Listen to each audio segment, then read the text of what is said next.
Starlink আসার পর থেকেই আমরা বিভিন্ন ধরনের প্রশ্ন নাগরিক সমাজ, সাংবাদিক, সহকর্মী এবং বিভিন্ন শ্রেণী পেশার মানুষের কাছ থেকে পেয়ে আসছি।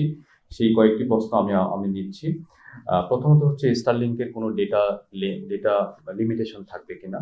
তো আমরা মনে করি যে স্টারলিংকের কোনো ডেটা লিমিটেশন থাকবে না, এবং এই দিক থেকে এটা আরেকটি রেকর্ড, বাংলাদেশের ইতিহাসে প্রথমবারের মতো আনলিমিটেড একটা ডেটা প্যাকেজ, সত্যিকার অর্থে আনলিমিটেড একটা ডেটা প্যাকেজ চলে আসলো। আরেকটা প্রশ্ন অনেকেই করেছেন যে আসলে স্টারলিংক আমরা কাদের জন্য করেছি, এটা সেবা গ্রহীতা কারা। তো এই প্রশ্নের উত্তর হচ্ছে এখানেও সেবা গ্রহীতার দিক থেকে কোনো লিমিটেশন নাই।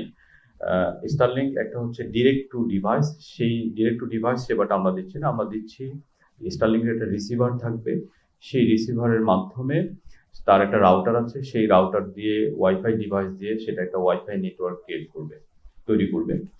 এখন ওই রাউটারের পোর্ট থাকে, সেই পোর্ট থেকে একটা নির্দিষ্ট দূরত্বে, সেটা আনলিমিটেড দূরত্বে নেওয়া যাবে না, দূরত্বে গিয়ে আরেকটা নেটওয়ার্ক তৈরি করে আবারও ওই নেটওয়ার্ক থেকে আবার ওয়াইফাই সেবা দেওয়া যাবে।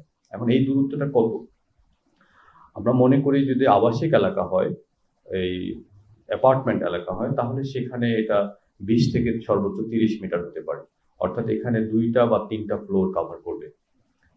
আর দূরত্বের দিক থেকে 20 থেকে 30 মিটার, অর্থাৎ কয়েকটা রুম কভার করবে, 3টা বা 4টা রুম কভার করবে, কিংবা তার চেয়ে বেশি, সামান্য বেশি।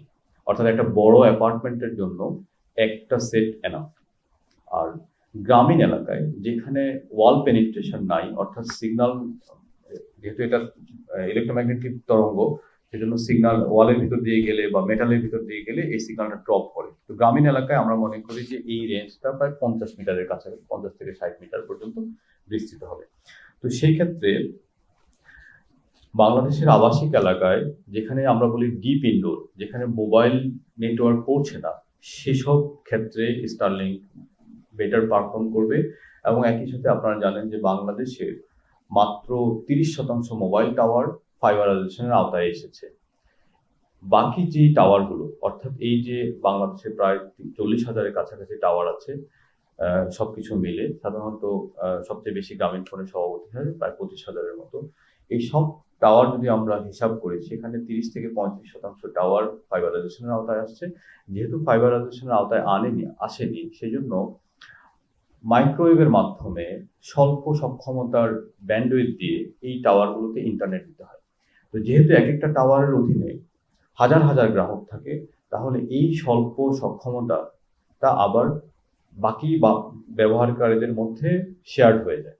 তো যে জন্য আমাদের বর্তমান গ্রাহকরা আসলে সব চেষ্টার পরেও ক্যাপাসিটি সক্ষমতার কারণে তারা ভালো ইন্টারনেট সেবা পায় না। স্টারলিংক এই অচলাবস্থাটা দূর করবে।